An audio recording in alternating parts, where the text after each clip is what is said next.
Good evening and welcome to the fifth session of Turiya Talks Season 4 Voice Your Notion. We are all confined to our homes right now, hoping for a better and a flourishing future. But the arena of communication hasn't vanished from our lives, right? We all have hope. But well, digital media to the rescue, right? Even though we are all striving through this pandemic distress, we very well know that all of us will come out of this together with a new sense and respect for life. Stuck at home, we all are trying to bring our social life to life. All the celebrities and social media influencers currently are posting videos, sneak peek to their daily lives, where they're trying to make everyday matter. Digital media has boosted a lot due to this lockdown scenario, where people have to stay online either to work, play games, or chat online, being as creative as they can. We all are following how everyone else is reacting to these trends and content put up by social media, and thereby we are trying to grow. Aren't we all just using social media to forget our tedious lifestyle every day? Well, this generation is completely focused on the parameters of how digital media can help them get out of this lockdown and make their lives better by any means. We all are trying our best, right? This brings us to the topic of today's discussion, the changing scenario of digital media.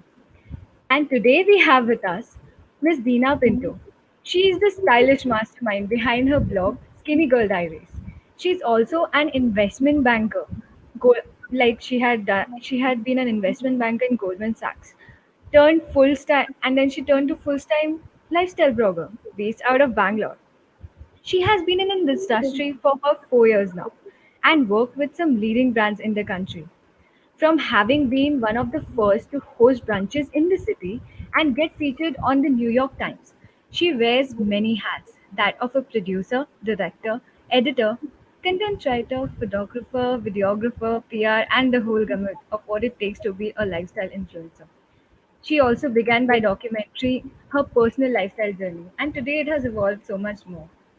That's really an inspiration, Dina. And we Mhm. also have with us Miss Nandini Swaminathan. She is a fashion and a luxury lifestyle broker since 2015. She's also a content creator and a social media professional with expertise spanning over 6 years. She's also the winner of the Orange Flower Award for Fashion Writing by Women's Wear. She's also the finalist Better Homes and Garden Lifestyle Influencer Awards for Best Luxury Beauty Blogger. In about 3 years, Sartorial Secrets has become one of the leading blogs covering Bangalore and Delhi. Collaborations with many brands like Adidas, Gap, Kazo, Jabong, Zivame, Tanishq, etc. are creative, intuitive, and based on thorough research to suit the market. It's actually really good. What do you think, Dina? How are you both feeling right now to be in this session today? While So I'm really happy static, to be okay. here. Sorry. Yeah, Yeah. it's really been busy. It's like every day since that we've been confined to being indoors. There's like so much to do, which I Yeah. took for granted before. Yeah, right, Nandini. Yeah, so both of us actually are working full time in addition to all of this. So like being indoors ensures that we're actually doing way more than we used to when we used to go out to work. So there's that, there's home stuff, there's so much that we're doing. And we're also learning in the process, attending webinars like this one, and doing a lot, making the most of this time that's available for us. Okay. That's amazing to hear. We have an intro right now. So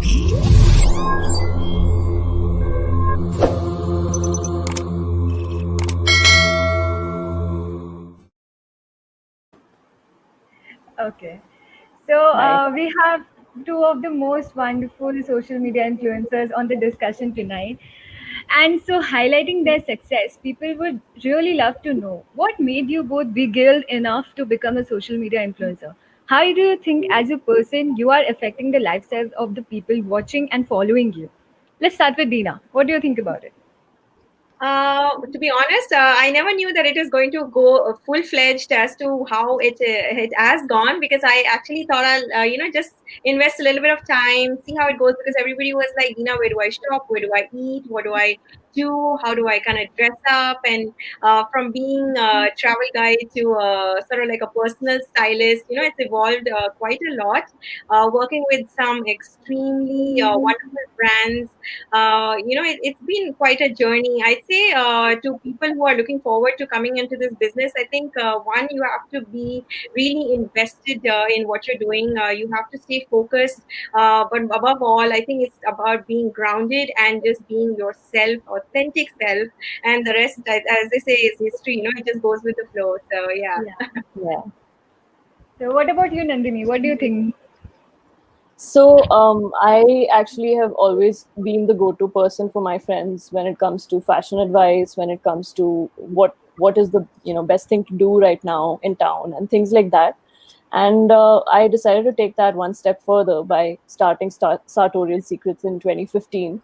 And it was just a hobby for me at the time. I didn't honestly think it would get to this extent where I have the opportunity to work with so many amazing brands. And I've also, since my professional career is in marketing and social media, I've also managed to see both sides of the business. So I've been the person who hires influencers, and I've been the person who works on social media for brands, and I've also been the person on the other side who's creating the content for brands. So it's been a very interesting journey, and I think the most important part is like consistency and being passionate about what you do, and also being the best version of yourself that you can. Yeah, very well said. That is very well said, Nandini. It's really true. Well, as it said that social media isn't about asking people to follow you, right? It's about inspiring them to take action, take better control of themselves. So, various brands nowadays are coming up with relatable forms of communication by embracing the emotions of the public. So, how, according to you, are these strategies working out for companies in creating a good image amongst the audience? Are they succeeding in it? If yes, then how? Let's So I start with think, Nandini. yeah, thank you. So I think so. Currently, brands have realized that you can't hard sell products anymore. When it comes to any brand today in the FMCG space or even in any other space, you're not selling a product. You're actually selling an idea. You're selling an aspirational lifestyle, and that is the core of that idea. And your audience also has a very short attention span these days. Like the maximum that we have is like 5 seconds or 6 seconds at the most. Like you're scrolling through Instagram and you just Yeah, keep on liking stuff. You barely even look at it. So the very point is that brands need to stand out now, and by creating these relatable moments in the minds of the consumers, they're able to appeal to them in a different way altogether, where very subtly they're able to sell their products, and they're not just saying buy this. They're kind of connecting to you at a personal level through these forms of content. okay. Yeah, Yeah. that's truly said. What about you, Rina? How? What do you think about this?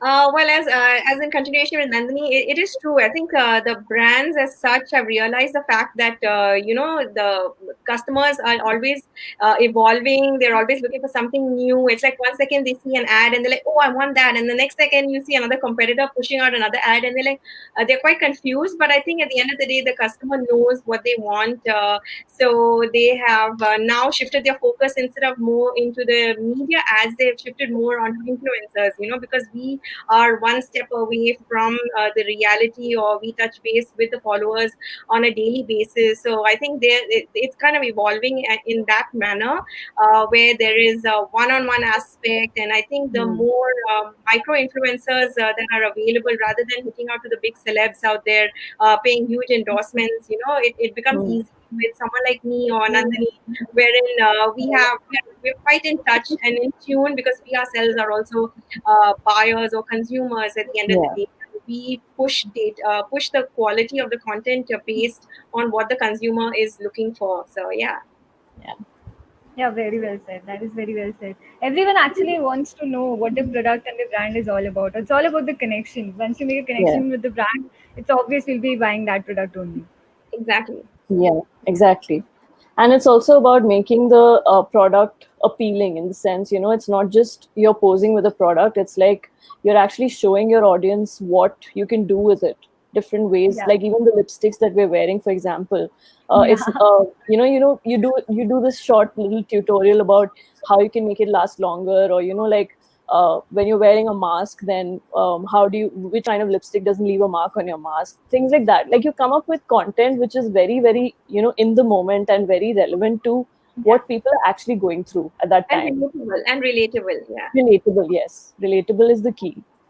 Right So now, I don't think we actually have to wear lipsticks. We are wearing yeah. masks every day. I know. Yeah, I know. Thank I God miss for wearing lipsticks because of that. We should have worn a mask and done this session, I thought. Yeah. Okay, well, that's it. show off. So Yes. Yeah, Sorry? Yeah. only Yeah. opportunity to wear lipsticks right now. Very true, very true, very true. Yeah. Well, that's it. It really is true that brand nowadays they follow sentimental schemes to attract people, which brings us to one of the most renowned topic of for this year, you may say, Mhm. TikTok ban, which is Oh, currently like the latest topic. Everyone is shocked about. Someone are like, fine, it's actually good for them. They are like, it's not working. It's so good to finally like have TikTok out of the picture. But then some are like, the people gain popularity and fandom from it, right? So they are like sad and all about it. So do you think that it was the right move for the government to make? As in, how do you think that this action would make a difference among the people of India? And will it be back? Will TikTok be back in the picture, or is it completely out of the everyone's mind right now? well, I've been someone who's been using TikTok since 2014, before it became TikTok, musically musically, before. So, right? Yeah. Yeah, yeah, yeah, since way back, and I think, to be honest, the government of India was also there. I mean, I see it as it is. They were also promoting ads, and they also Yeah, they recently, were there. for yeah, COVID itself, they had, make your own DIY, a face mask, and then taggers, and use those hashtags, which I also did. I did, I think, about five of those videos myself, based on what the government of India did. But I think, at the end of the day, with the situation that's happening, I think, I don't want to go overboard as well, but they had to take a stand somewhere. But to be honest, banning an app, I don't think it just cuts it off. It just, what's happened now is like there are so many more cringe-worthy apps that have just popped up over the past couple of Yeah. months, and I think, to be honest, even Instagram, something that was a really clean platform, I sometimes, to be honest, hate going online now, is because the minute Yeah. I open something, and I'm like, at least with TikTok, there was an option wherein, it was run on what should I say? All these apps run on AI, artificial Mhm. intelligence. So based on what I liked, if I liked only English music, Exactly. it would only push that kind of content. But here it's Bollywood, it's everything, and I'm like, no. Yeah. So and I'm really sad. I mean, I don't know. Even the editing and all that stuff that used to take place there, I'm still at a loss. I haven't been creating that many videos myself, but Mhm. so yeah, that's my side of it. Yeah, Dishan, so we've had a lot of debates. Actually, even Dina and I have had a lot of debates on this topic about how people tend to blame a platform rather than, blaming, like, people tend to say things like TikTok has cringe-worthy content. But the reality is that any platform, anywhere, will have good content and cringe quality content. It's yeah, up to us as consumers to make an informed choice. And also, there is always something fun and creative on every platform out there. You just have to know how to look for it. And honestly, I think this was a great opportunity both for content creators and for brands, because it was very, very bite sized content, which is exactly what people these days need with their short attention spans. And it tapped into the creativity of people. And it also kind of became a democratized version of content. It was like earlier only people like me and Dina and you, all of us in that particular economic bracket could make that sort of content. But TikTok ensured that even people like our house help, or anybody in the neighborhood, anyone can just create an account and have fun, genuinely have a good time. And I think that was really nice. It was an opportunity for other people as well in smaller towns, or tier 2 towns, to kind of make the most of social media. And definitely there has been a loss in terms of it being banned, but there's always different other options that keep popping up. And as I mean, I had predicted way back when TikTok started becoming popular itself that Instagram will either buy TikTok or they will copy that feature, because that's what they did with Snapchat and stories. Yeah, And sure enough, that's what happened. So and I think TikTok's algorithm also made sure that a lot of people could get popular in a very short span of time. But on Instagram, it doesn't seem to be the case. So it's like a it's I mean, there's a lot of debates on the topic and everything, but I'm not sure. I can't comment on whether it'll be back or not. But definitely, there has been a huge sort of dent in the kind of content that was being created because of banning it. And I don't think I mean, I think a lot of people are missing it right now, including you, Dina. Yeah, big time. I think I have a feeling it will come back. It is definitely probably it's gonna be bought out by someone, and then it's not Yeah. gonna be a Chinese app anymore. So yeah. no, even I was a user of TikTok. I used to love making TikToks, and right now even all of my friends are like, "Ki, your stories are empty. You don't put any stories because there's nothing to put actually." Because So yeah, like I said, you were given the space, the creative freedom to just go use that kind of music, and then maybe even the way you're applying lipstick, and then they had these special effects and all that stuff, which I It think was other an app in itself, no? Like you could edit yeah, everything in the app itself. the app yeah, And you itself. can't do that on Instagram. You can't Yeah. really do that. And also, like Nandini said, it gave everybody a platform. You didn't have to be on the creative side. It's like anybody, you just had to have a mobile phone with enough data And connection. the camera, yeah, Yeah, that's it. that's it. And you were a star, instant star. So if you Yeah. see the reels videos are actually the videos of TikTok only. People who are putting up, they are actually putting the TikTok videos in reels. They're putting their Because, old content, yeah. yeah, yeah. So there's nothing new about it after getting TikTok banned. Right. no, Um, yeah, well, I It's can just see that. the traction Yeah, that you get might be different now, thanks to different differences in the algorithm. Like there was a popular influencer. He's an American influencer, Brian Boy. He had actually put up stories about how different it was, when he put stories on TikTok, and obviously over there it's not banned, right? So he compared the two apps, how many views he got in the first hour on TikTok when he posted the same video, and how many views he got on Reels. So on TikTok, he's very popular, so he gets like millions of views and stuff. He got some million something views in an hour, but on Instagram, he only got some 50K to 100K or something, which is like really low. oh my So god.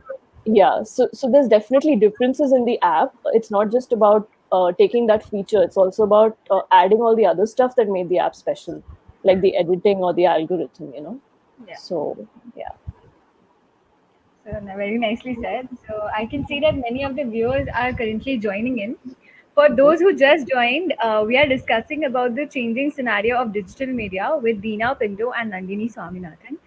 Up till now, they have discussed about how the brands are reacting to the new trends of digital media, how they are focused on growing as a social media influencer, and how the ban of TikTok emerged as a blow or a boon to the digital media platform. I'm sure you all must be having your own set of doubts. Feel free to ask questions in the comment section, which you think would help you in any way possible. So let's take some of the questions. Uh, Dipshita Chaudhary here is asking, how do you think the change in the landscape of digital media is Mhm. affecting the people worldwide? Let's start with you, Nandini. How do you think the change is affecting? So I think thanks to the COVID pandemic, more of us are spending time online than ever before. Most of the social media platforms have, looked at data on this and compared it with before the pandemic and during. And honestly, like the engagement rate and the amount of hours spent on all of these apps has gone up like in exponentially during the pandemic. So people are more than ever engaging and tuning into social media apps and everything, and to digital media. And so I think the way it has changed the landscape and is continuing to is that brands have to innovate even more, and brands have to kind of come up with even more engaging and interesting content in order to keep those people on their feeds, because now there's no dearth of content. Now there's like even more than before. Like you have so many options. So that's the challenge for brands to actually keep people on their toes and keep people tuned into their channels. And same goes for content creators as well. Like we all have to keep innovating, otherwise, people just keep on switching between different apps and different profiles and everything. So it's a good thing and a bad thing, I would say. Nice. What do you think about it, Dina? Well, yeah, just to sum up, I think there has been a lot of influx of influencers as well over the last couple of months. I think people who are not even keen to be influencers per se have gone ahead, created accounts because of the fact that they were just sitting at home doing nothing. And some of them have actually gone ahead and curated some amazing content, you know. So for everybody that's available online, it's also from the brand's perspective or the PR's perspective to go ahead and pick the right sort of like an influencer wherein where they're churning out the products I mean pushing out the content as well. At the same time, is there an ROI that's coming through? I think that's Mm. it's too short a period of time to gauge right now. Because right now I get told, Dina, you have to sell these, or you get this many. Everything Yeah, is now. Before it was like just hold the product and show your pretty face, but now it's like how many clicks can you get us? How many sales can you get us? So now it's like hardcore, Yeah. and it's pushing the boundaries for the influencer as well, which in a fact I feel great, because at the end of the day I have to think out of the box and say, okay, how can I get my customers or my followers rather to also shop responsibly? That is because at the end, we have to be quite sensitive to the scenario as well, where so many of them have actually lost their jobs. So I can't yeah, keep pushing like buy this, buy all the time. So it's yeah. a careful way of putting my data or content out there in a, what should I There's a say, in there's a a responsible manner. Yeah. Yeah. there's a It's very delicate true. balance that you have to maintain. And to add to what Dina was saying, I like, since I come from both sides, I think it's very promising that there is an ROI attached right now to producing content, because whether it's in terms of sales, or whether it's in terms of impressions, or whether it's in terms of just somebody creating a really good piece of content, which the brand can also use later on their own channels as user generated content, and to promote their own products in a different way without having to spend on production and budgets and all of that as much as they would if they hired a model, and if they did a shoot and all of that. And there is this definitely this push to be more innovative and out of the box when it comes to promoting the products. But at the same time, like she said, during this pandemic we do have to be a little more sensitive and a little more careful in what we say and how we kind of message, our put out our message, whether we're a brand or whether we're a content creator. So yeah, Yeah. so there's definitely that more thoughtfulness and more care is being put into content now, I would say, as compared to before. And a Yeah. lot of value is placed on innovation, basically. Yes. Yeah. Very well said. Very well said. It's actually true. So let's take up another question. Um, Shantika Paul is asking, companies nowadays tend to back off in terms of payment. They prefer a barter system. Do you think that this is the correct method? If no, what are the main problems that the companies are lacking on? Okay. Yeah. Yeah, This uh, is well, to be honest, barter system is something I think where I will not stray away from this, because when in the beginning I wanted to be a blogger, and the only way to succeed was to show that I could do or create content for hmm, which I accepted barter. But as time progressed and I've become who I am today, and I've made a mark in this field, and this is my full time job. So for me, when someone says barter, I sort of like take a step back and think it's not like I'm trying to demean anyone who wants to do barter. They can do it, but at the end of the day, it's like an ends to a means. I also have to pay my bills. So for a company who comes to me and says, Dina, will you do this for barter? This is the first time thing, and or I'm a small company, will you help me? And then I'm like, for that I'm okay. I'm not saying I don't do barter, I still do it. But for a fact that the company who I worked with before, now who used to pay before, and now can still afford it and says barter, I try to say no. I put my foot down and say I can't. I think it's wrong on the brand's perspective also to only push for barter content. But then at the end of the day, again, when I look at it as a whole gamut, there are so many influencers who have just cropped up over the last couple of Yeah, months who are just waiting, for anything to come on board. So I don't know. I think it's like a give and take right now, and yeah. mixed feelings. Mixed feelings. So, Nandini, what do you think about this? so I think I'll just put it, with two sides.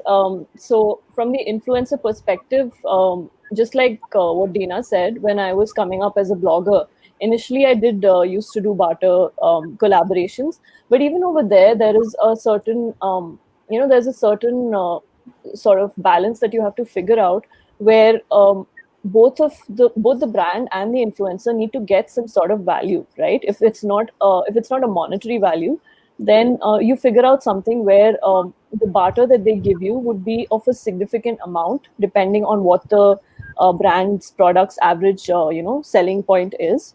And also based on that, you also have certain additional agreements that you can put with the brand where they feature you for a certain amount of time, where you get some exposure.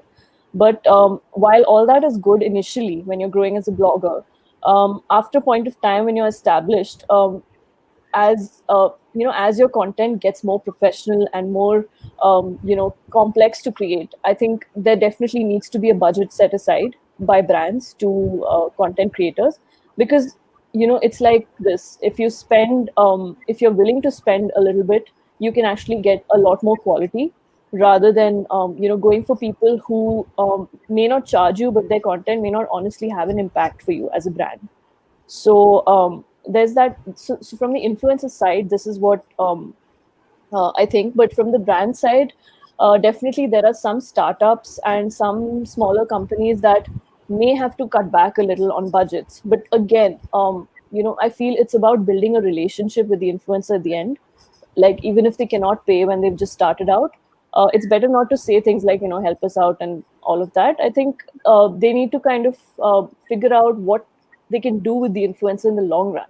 So like, you start out with something where you don't do a monetary thing, but then later on, as you grow as a company, you also let the influencer grow with you, you know and then that's how you become that, you have that relationship, both the brand and the influencer, where you have an understanding, and in the end both of them benefit, and it's a win-win that way.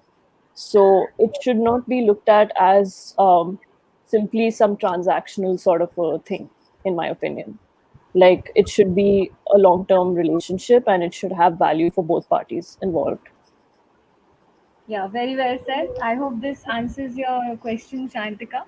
So, well, in the words of Stephen Hawking, artificial intelligence is likely to be either the best or the worst thing to happen to humanity. A recent study pointed out that chatbots are going to dominate the customer service feature. Do you both think that this is possible? If yes, how do you think is AI having an effect on the digital trends of India? Let's start with Uh, Dina. Okay. So artificial intelligence, I think, as we know, it's already taken it's already full steam ahead. I think in recent studies, if you actually go ahead and see, even for the fact that we're just talking right now, your phone is always listening to you. I might Yeah. say, I want to go to Goa. Now the next thing I know, I pick up my phone and I'm only going to see adverts like Oh my, from yeah. Bangalore to Goa, the cheapest flights, or what kind of clothing that I should be wearing to Goa. These kind of things do crop up, and I think we as individuals have to be really mindful and also secure our phones or any other gadgets that we do use, which I think people are not so what should I say?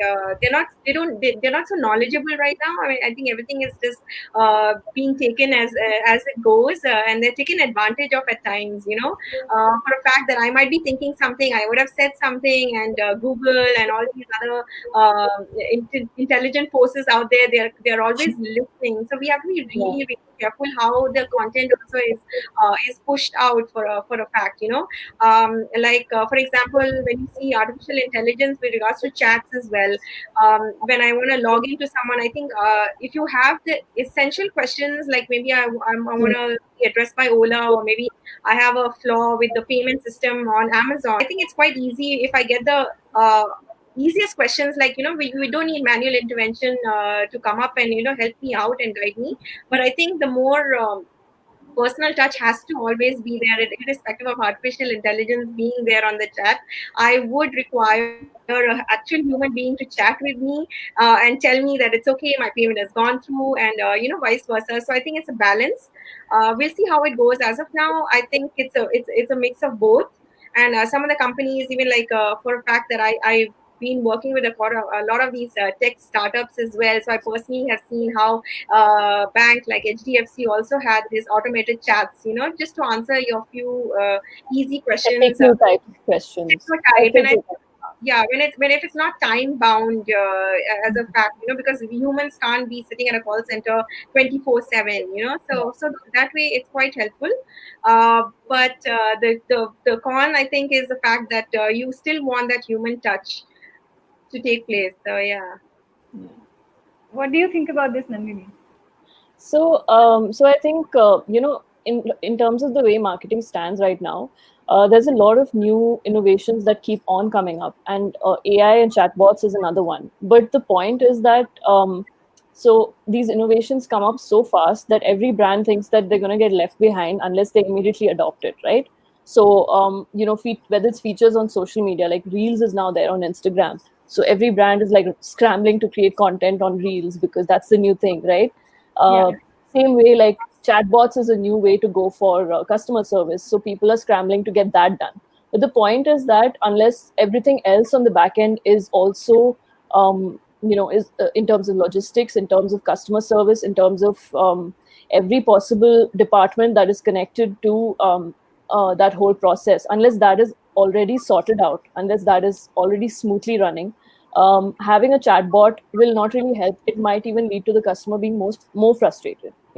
So like she said, when you have a question that does not involve, like, which has more of a time bound thing, like, when is my order reaching, or my order is stuck, or the guy came to my house but then I was not there, therefore he went away, but then he didn't come back and call me. Like, there are all these problems that you actually need to pick up the phone and talk to somebody and get it sorted out.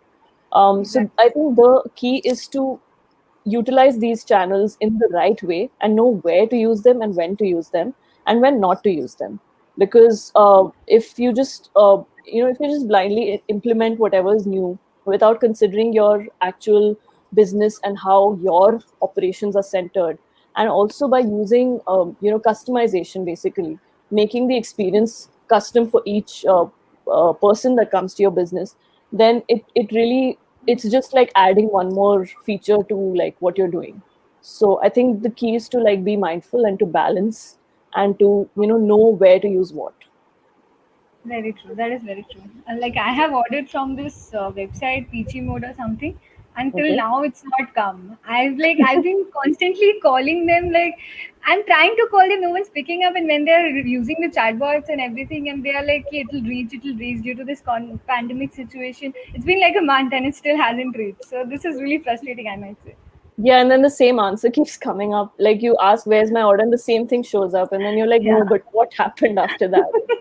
So Exactly. It's like we are solving. We are trying to solve. Like, what are you trying to solve? Tell us at least. But I yeah. think the advantage right now, I mean, for a customer is that if they don't get an answer on one platform, there are other zillion platforms Yes. that the company is available on. So you can go spam their comment section. Yeah, the Twitter, Twitter, Facebook, all of Yeah. that. And then I there have are a few. I actual have a few humans. sometimes, they just leave a comment saying, "Yeah, I did not receive my product. This is the really worst brand ever." And Yeah, I'm like, "Oh my God, what have I done?" as someone who has That is as someone who has worked in brands where I have literally had to field these queries because it was a small startup, it can get very frustrating, definitely for the employees who are on the other end of this. yeah. But at the same time, definitely there needs to be like some of the part of chatbots does take away your manual labor. Like, standard questions can be answered, but at the same time it can backfire, like if they don't get their answers properly, then they'll just go on other platforms and your brand's reputation then suffers. I think you would have So Yeah. sorry to cut you off, but you would have seen the same. I think the memes going around with airline companies. The minute yeah. you saying my flight was delayed or my luggage is lost, and they keep saying, hey, thank you for flying with us. It's all and That is really uh, funny. And that's even more frustrating than if they say we're sorry and we'll get back to you with the problem, because it's like not even relevant. it's not relevant. Yeah. So, yeah. So relevance, so And relevance they and actually customer take a lot of time for relationship. coming back. Yeah. Yes. Yeah. So, to Shay, hoping for the best. Finally, I would like to say that in today's generation, people Mhm. are having a huge craze for following the entire routine, tips given by their favorite celebs or influencers. They usually believe blindly what their preferred influencer or celeb would tell them about the brand they are promoting.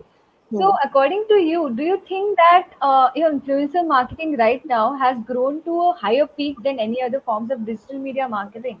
If this is so, so how can this create a positive vibe amongst the audience? Um, well, if you see for a fact that, that yes, there is no dearth of information that's flowing, and the consumers are really looking forward to someone like me as an influencer, or Nandini, or a celeb to Hmm. push out saying, hey, this is the best cream there is. It's a night cream. It takes off all your wrinkles and stuff like that. But at the end of the day, I think it Yeah. also goes down or boils down to the fact that me being an influencer, I have to be very responsible. I have to Yeah. look at it from the sustainability side of view as well. Maybe I would have tried it. It did not work, and if it doesn't gel with me, I would actually refuse to do the campaign. I always take a stand when it comes to anything to do with overbuying or fashion. I mean, I do promote fashion, but I always put out the comment saying that make sure that you reuse, rewear, buy the same top, but keep using it a couple of times. Exactly. I do Yeah. not promote fairness creams as well. It's a hard stop for me. I do not do even my beauty regimes and stuff, because at the end of the day, my skin might be different from your skin. What if I put this cream and it's perfectly work for me? I am going ahead and endorsing it, but at the same time, the consumer goes and buys, and they're like, hey, you know what, Gina, my skin started peeling off. You said this and you said that, and you said it's a beautiful product. So I think again, it's based on the influencer or the person who's endorsing that specific product to be really mindful. Like I said, at the end of the day, also now with regards to the pandemic, the Hmm. situations have turned quite a lot. We can't just push content out there just because I'm getting paid saying, to say this product is really nice. Yeah. When it's not. So yeah, there are moral grounds. I mean, for some it's there, for some it's not. I don't want to point fingers, Yeah. but from my perspective, I have a hard stop saying a big no even to heavy paychecks when it comes to endorsing certain products that I don't believe in. So, What about you, Yeah. Nandini? What do you think about this? So I definitely think that so like taking the earlier point that Dina made, that like a lot of influencers have been cropping up recently. The thing is that I think it also depends on the right attitude. Again, I'm not gonna say anything with regards to any particular person or anything like that, but the point is that what are you an influencer for? Like, are you in it for the right reasons? And for me personally, I got into this field because I genuinely wanted to share my style and my take on beauty and all of that with the world. And that's how it started. And I did not start it with the express purpose of being able to get products. In fact, I was very, surprised pleasantly when brands approached me with, their products and said that we would like to you do something with you in the short span of time that they did. So for me, it's like if I think that the brand fits with what I am as a person, right, and what people have seen me as in terms of my content and everything, that's only then will I actually go ahead with that particular brand. So, for example, I always take care that any brand that I promote does not seem like it. If people see me promoting it, they're not like, okay, how on earth does this fit with her? Like, I don't see her using it. It needs to be believable, and it needs to be done in the right way as well. So there are certain products that are deal breakers for me as well. I don't ever endorse any sort of skin lightening or fairness or any sort of products of that sort. I would also not go for anything that is discriminatory, or any sort of politically motivated content which could be harmful and which could discriminate against people or anything of that sort. So I also do have my standards, and I think every influencer should bear in mind that having a platform of this sort carries a certain weight and a certain responsibility. Whether you have 1,000 followers or whether you have 10K or 100K, the point is there are people who look up to you. So you need to be very mindful that way, and make sure that whatever you talk about is thoroughly researched. If it's a topic that are not familiar with, or if it's too controversial, then maybe you could stay away from it. And another thing that I would like to say is that I wish influencers would also use their platform to do good. I don't see that a lot, in terms of speaking out about social issues, in terms of standing up for what's right. For example, when certain things are happening in the world, um, influencers should be careful not to jump on a topic like as if it's a bandwagon. For example, Black Lives Matter recently. There have been incidents in India as well with police brutality, and no one's actually spoken about that. Very few people have, and now because Black Lives Matter is a global phenomena, there were a lot of people who just started posting about that, without actually thinking that this is something that we literally faced back in January in this country itself. So there needs to be that kind of thought put into your content, and it shouldn't just be getting on a trending hashtag because it's popular and without thinking about the consequences. Yeah, very well said. That is actually very well said. So, keeping up this positive attitude, let's just take a few more questions from the Sure. audience and then wrap it up. Yeah. Sure. So, let's take some questions. Yeah, Oh, Sandhya yeah. Satodia has asked Sorry about here this. that rapper Badshah paid rupees 72 lakhs for 7.2 crore views as reported in media. What do you have to say about fake likes, comments, and subscriptions? Wish to hear from both of you. So, yeah, let's This start is with Nandini this Oh, time. yeah. yeah, Okay. Yeah. You have a lot to say. No? I have a lot to say. You So this Yeah. has honestly been an issue for years now. It's just that in the past 2 years or so, it's getting more attention. Honestly, I get DMs on a daily basis from random accounts saying, pay us 100 rupees, we will give you likes, comments, views on every channel, not just Instagram.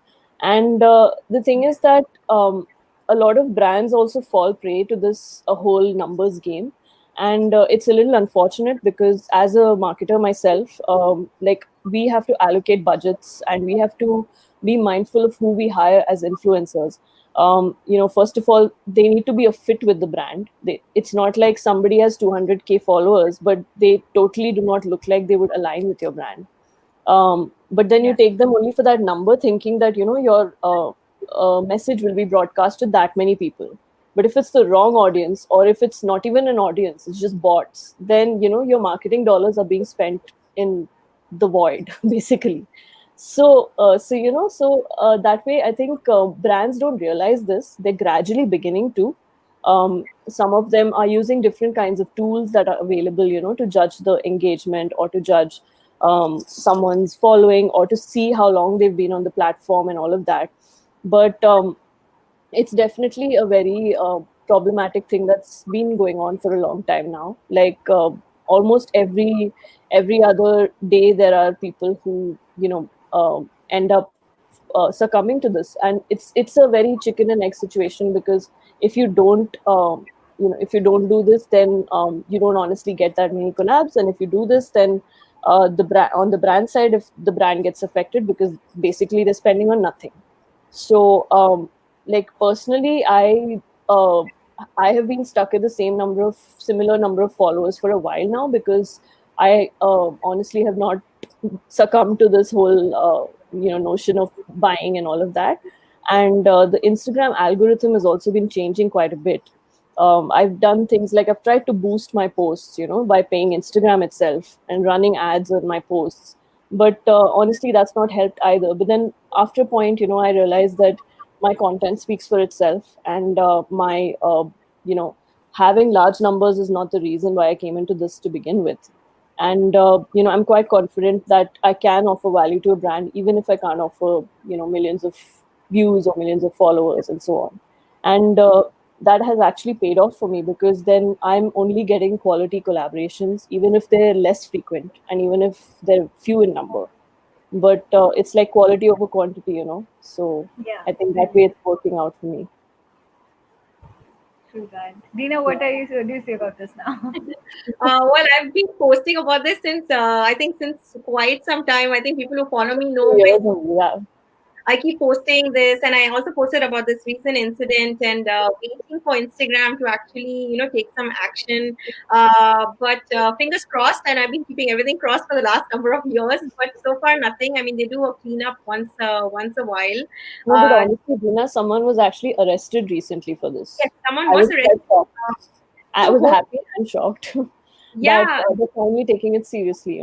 And I think a big major company, I think I did a collab with them only once, but again, it was a barter. So let's see how that goes. Their husband and wife has also is under interrogation, that PR agency is. And I think most of the PR agencies are getting caught up into this whole gamut right now, is because they have been the ones who've been instigating or sort of like promoting pushing for bot likes and comments. Exactly. Sometimes there was this one time I did a post and suddenly realized it went to some 11K views, and I was like, when did I get 11K views? How did that happen? But then I realized the Yeah, PR sometimes, yeah. had pumped in the amount, to rake up the numbers and make me look, in that kind of like a sound way. But then I was like a little demotivated as well, because I know I created some awesome content, and I felt like, okay, why did this happen? But to be honest, what's happening is like there is no dirt. I mean, at the moment, you can even buy blue ticks. Your Yeah, verifications are exactly. even bought. I get messages every day saying, this is the amount you need to be in so and so publication. And I won't name the publications because everybody knows it. So you have to be in like these three or four generic. What should I say? Media outlets there saying that this is Dina. She's a lifestyle blogger. She's been Yeah, blogging so and so, and then you raise your verification with Instagram, and then boom, overnight you get the blue tick, irrespective of whether you've been there yesterday or like few years exactly. ago, or whether you create good content or you create shit content. Sorry to say, but some of them still do create that, and then they've got the blue tick as well. And the PRs or the brands, I think they're like, wow, it's a blue tick. They've got like, Yeah, look at the views. So I always make a joke also saying that, sometimes I'm always half the time showing off my tits in my underwear, and I don't even cross 1,000 likes. But somebody with idli vada chutney splattered like diarrhea has crossed like 5K likes, and I'm like, what just happened? How is that happening? But at the end, like even Nandini said, there are tools that I wish that brands do start using and make use of, because it shows your engagement rates. Again, to be honest, how accurate are these tools? Even I'm not too sure, because right now yeah, you can actually buy stories, you can buy story views, that is impressions, your reach, even your saves. Even you can go and buy saves and say, hey, look, this is the number of saves I've done. And for a fact, I've also literally, like Nandini, been on the same number. And to be honest, I am so happy that I did not pump in the yeah, number to even cross the 40K mark, because apparently when you cross over 40, the competition starts there. But right now, yeah, below 30, we are still micro influencers. And because of the fact that we're micro, I have got some amazing campaigns over the last few months. Even if COVID or pandemic hit, I didn't see a difference, because it's literally, I also do this sort of like on a full-time basis, and it's been an amazing journey. It's like, I think quality over quantity, those exactly. two, people can make out the difference, Yeah, Yeah. irrespective. I have worked with amazing brands, and I see the same sort of like campaign has gone to someone who's probably over 100K. Maybe they got paid a bit more. yeah, At the end of the day, I also got the campaign, yeah. and I noticed that whatever quotes I give as a price point, I do get it.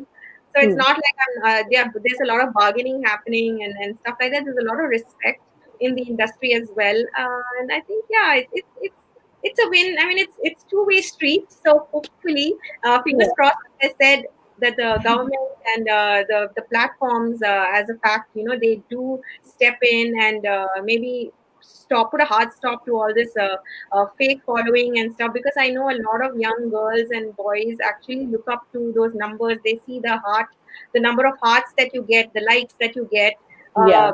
validates you. And I see a lot of girls come back saying, Dina, I put a picture of myself. I don't think I'm so beautiful, or I didn't do that well because I'm not getting enough likes. What do I do? And so they are now gauging their confidence and their Who likes? motivation factor to all this, and it is wrong. And I think it's the parents also have to step in and make sure that young kids are not online, because I think there was also a recent incident where there was some chat box or group with young kids involved in it. So you don't Yeah. know who's online. There's a lot of bad as well as good happening. And I think it's Mm. at the end of the day, you as an individual have to be very mindful and stay focused and hope for the best. Yeah. Very well said. Very well said. So let's take up another question. Um, Dipshita Chaudhary has said that during the time of this pandemic distress, how do you think are the companies and brands being able to sustain their marketing strategies in the mindsets of the consumers? So, what do you think, Dina? So, hmm, go ahead. I think the brands themselves are also in a sort of like a fix, but it's amazing to see how everybody is like worked through the entire situation that's suddenly fallen upon us. The way they've changed their marketing strategies, the way they've tuned themselves to the hygiene factor, like especially if you take the Yeah. F&B industry. I mean, the way they've turned around, it's impeccable to see. And it's a heartwarming thing as well, because some of them put their lives at risk Yeah. with the fact that they are still delivering the amazing food to us. For somebody like me who's solo and I still look out, I mean, I do cook at home, but at times, I wish to still order food. And the fact that I Mm. know and I have that confidence saying that that company or that food industry is doing all they can to make sure, they're sending me some really hygienic food at the end of the day, irrespective of what's happening. I think it's good. Also for the fact that there are so many brands who sorry, for a fact that you see designer brands, they have started making masks. Mm. They're the way they're adapting. I think it's amazing to see how everybody is evolving as well. It's not only about the ROI right now. It's all about changing your strategy to stay in tune with the way the consumers are looking forward to accepting it. Yeah. Yeah. Very well Uh, said. and Nandini, what also, about like, I think that brands are now in a position where every major company is having to work from home. So, creating content is challenging right now, because earlier you could hire a studio and you could, work with photographers and do all of that. One of the most brilliant examples I can think of is Nike. Recently, they came out with this really amazing ad, which is basically stitched out of hours and hours of previous footage of from different kinds of sport. So it's done really amazingly. I think you should definitely check it out if you haven't. So they've put it together in a way, like, there are two frames. It's like there's a split screen, and there's something happening on the left which is literally similar to what's happening on the right. Like if someone is jumping to catch a ball, on the right it's that person, some other person, but their leg is there. Like it's like a continuous kind of a thing, and yeah, yeah, different sports coming together, and it's telling a story, like, sports is actually something that suffered a lot due to the pandemic. IPL was cancelled, sports events across the world have been cancelled, even the Olympics has been cancelled. So it kind of brought this inspiration that, no matter what, all of us will always thrive, all of us will always succeed, and we'll all get through this together someday in the end. So it kind of ends with, you can't stop sport, and then sport gets cut out and it says you can't stop us. So I yeah, think, and that was like a marvel of just editing. That's all they did. They took old content and they repurposed it and they edited it to come up with this amazing campaign. So now brands, have this opportunity to kind of be creative even with how they create their content, yeah, and figure out ways to, work with, one way is doing this, another way is working with influencers like us, where, you don't have to spend a lot of marketing budget, and that individual person in their house is taking that content, so it's the safety thing is also taken care of. And In the same way, brands are coming up with new ways of using their products, coming up with their own versions of sanitizers, their own versions of masks, doing a lot of social responsibility activities, like helping out in terms of even brands like Louis Vuitton, all of these brands, they've come up with all the material that they have in their factories, the fabric and everything. They've created masks and donated them, to hospital. They've created PPE kits and done things like that. So brands are definitely having to look at their marketing strategies much more in this during this phase, and they're having to be much more mindful of what they do right now during this period. And I think it's a very interesting age for us to observe. Like someday we're going to look back at this time and see how brands manage to like do so well even during this time. So Yeah, it's all Yeah. like yeah, it's just all about the agility and the way they adapt. So we're looking forward to how it's all gonna emerge. Especially with the travel industry. I think it's oh been a yes, major yeah, setback for them.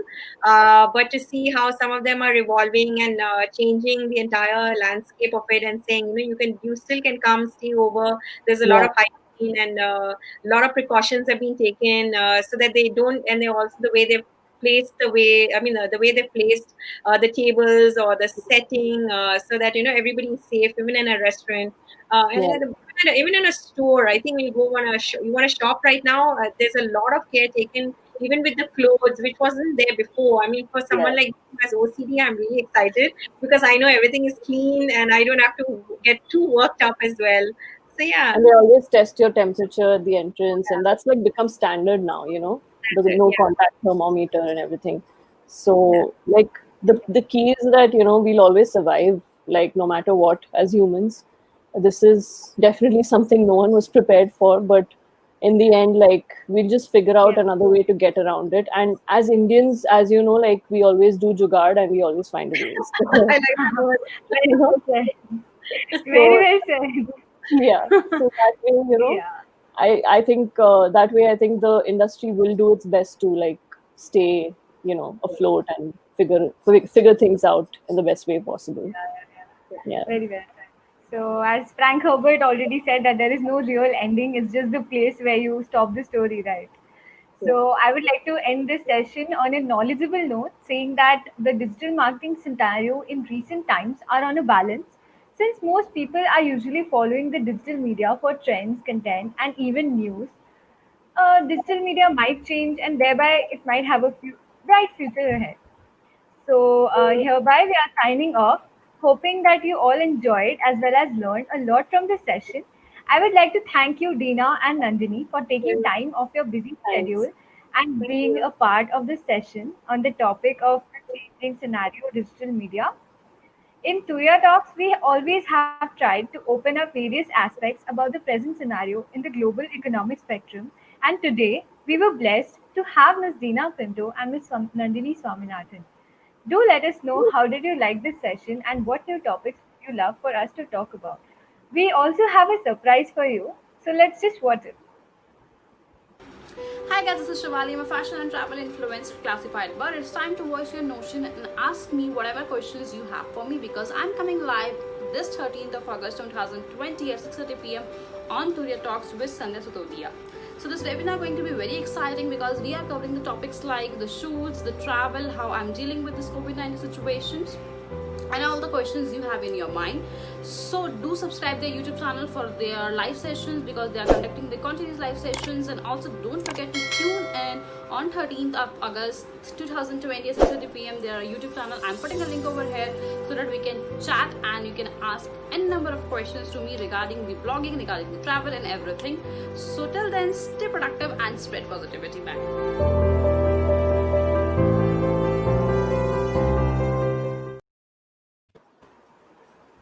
So, like, subscribe, and press the bell icon for receiving notifications from Turiya Talks. Dina ma'am and Nandini, do you have any goodbye note for your viewers right now? From my So side, I think I'll have to say is always keep that smile on. I know it's like there are days where it's going to be really hard, and I live alone, and I've been staying alone for a long time, especially with this COVID situation, and have yeah, had ask me like, how do you do it? How do you keep smiling? And you're still always online, with the biggest smile on the planet. All I have to say is that I'm alive, and I have to be grateful for whatever I have. I have a roof over my head. I compare myself to people who don't have it, and I'm grateful even to eat the best of meals, even if it's one small special cookie at the end of the day.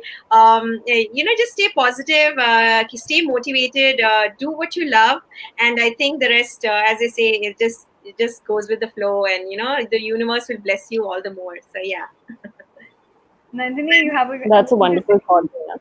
thank you. Uh, so, so I just like to say that these are definitely tough times, and I also live alone, like Dina, and it definitely has been challenging and hard. But at the end of the day, I'm grateful that I have friends and family and people that I can always rely on, and they're just a call or a video call away, and at the end of the day, I think it's just about trying to figure out how to get through one day at a time.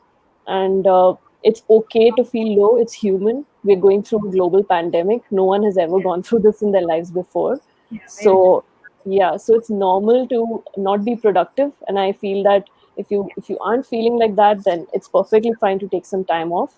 But as far as possible, try to make sure that you don't isolate yourself too much, and definitely make sure that you're always your authentic self, and don't ever try to be anyone you're not, because each one of us is special and unique, and that's what matters in the end. So yeah. Oh, Very thank well you. said. I hope you both stay safe and everyone stays safe. A very happy Janmashtami to all of you as well. Yes, same to And you. Same to you. thank you. Until Saturday, this is Simran Handa signing off. Good night, take care, and have a great week ahead. See you next Thanks, week. Simran. Bye. Bye bye. Yeah, Bye. Thank you. Talks. Bye bye. thank you. Bye.